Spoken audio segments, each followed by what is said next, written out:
Hi, and welcome to this series of videos on using graphical opt-in forms. Here's an overview of what we're going to cover. First of all, there are a few things that you need to make sure you've done or got before you can start. After that, we're into the main steps of what you need to do to select and insert a graphical form into a web page. So the first thing you'll need to do is to preview and then choose the form you're going to use, and possibly choose the web page template that you're going to insert it into as well. Then you'll need to set up your new project to use that web page and form. And there are a few things you need to do there. Once you're set up and ready to go, you're going to need to find the place in your web page that you want to insert the form. I'll show you how to do that.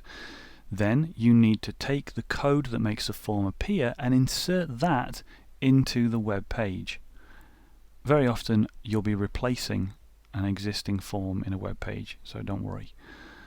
And finally, to make the form useful, you'll need to take the code from your list manager, so that's something such as Aweber, and insert that into the form so that the form, when it's filled out and submitted, will actually update your list for you.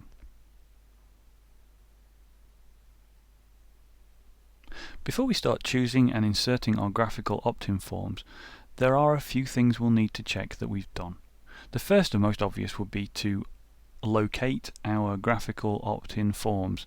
Now, the ones that I'm going to use in our demonstration have been downloaded from a website on the internet. You may already have some available.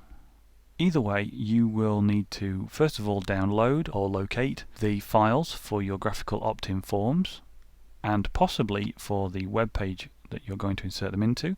If those files are zipped, you need to unzip everything and make sure that you can easily get at it. What you'll also need is an HTML editor. The one that we're going to use is called Composer. It's free and can be downloaded from composer.net. You may have another HTML editor such as Dreamweaver. If you don't have anything, then I recommend that you download Composer.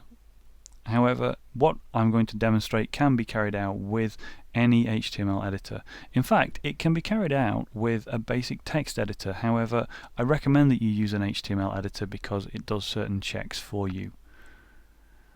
Finally, before we get started, we're going to use code from a list manager. And a list manager such as Aweber is the example I'm going to use.